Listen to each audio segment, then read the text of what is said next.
मृत्यु के पार ना जाए वह संपत्ति नहीं। एक बार नानक लाहौर के पास एक गांव में ठहरे। एक व्यक्ति ने उनसे कहा, मैं आपकी कुछ सेवा करना चाहता हूँ। मेरे पास बहुत संपत्ति है। मेरा आपसे अनुग्रह है, यदि आपके उपयोग में आ जाए तो आपकी बड़ी कृपा होगी।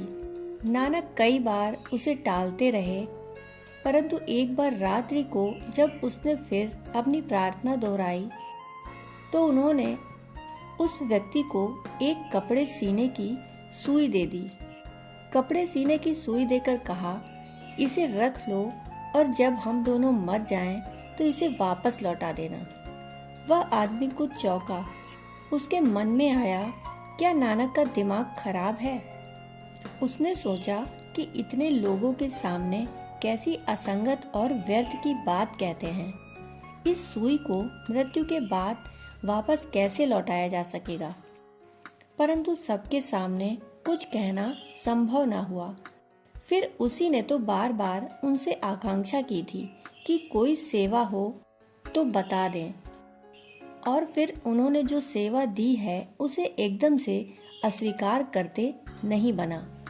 वह रात भर सोचता रहा, विचार करता रहा कि कोई मार्ग उसे दिखाई पड़ जाए कि सुई को मृत्यु के पार कैसे ले जाए। वह सुबह 4 बजे ही नानक के पैरों पर गिर पड़ा और कहा कि यह आपकी सुई, अभी मैं जिंदा हूँ, आप वापस ले लें। मरने पर लौटाना मेरी सामर्थ्य में नहीं। मैंने बहुत चेष्टा की, बहुत उपाय किए, बहुत सोचा, अपनी सारी संपत्ति भी लगा दूं तो जिस मुट्ठी में यह सुई होगी वह इसी पार रह जाएगी। मैं पता नहीं किस लोक में, किस अज्ञात लोक में विलीन हो जाऊंगा। यहाँ तो मैं रहूंगा ही नहीं। मैं इस सुई को पार नहीं ले जा सकता।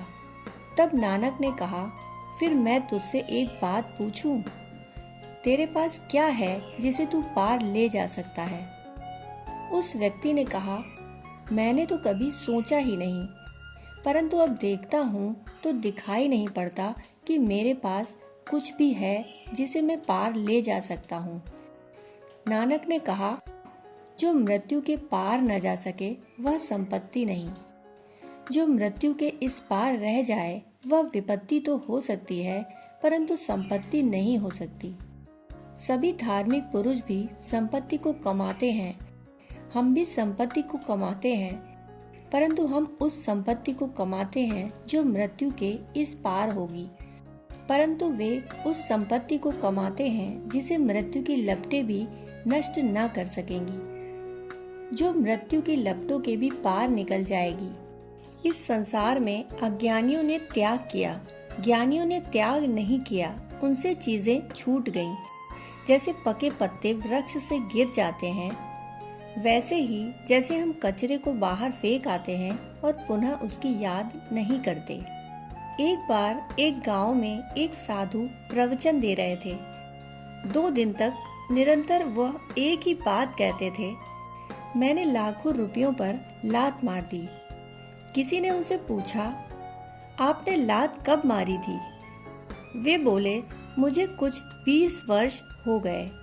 और तब उस व्यक्ति ने कहा कि लात मारी नहीं जा सकी, अन्यथा 20 वर्ष से आपको उसे याद रखने की कोई जरूरत न थी। वह लात मारी नहीं जा सकी।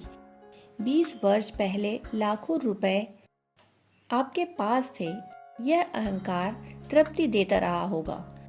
20 वर्ष से यह अहंकार पुष्ट हो रहा है कि मैंने लाखों रुपयों पर लात मार दी। बात वही की वही है। संपत्ति छोड़ी नहीं जाती, संपत्ति तो छूटती है। व्यर्थ को छोड़ा नहीं जाता, उसकी व्यर्थता दिख जाए तो वह स्वयं ही छूट जाता है। त्याग नहीं, केवल ज्ञान ही पर्याप्त है। छोड़ना नहीं होता, केवल जानना होता है। यदि हम ठीक से जान लें क्या सार्थक है और क्या व्यर्थ है।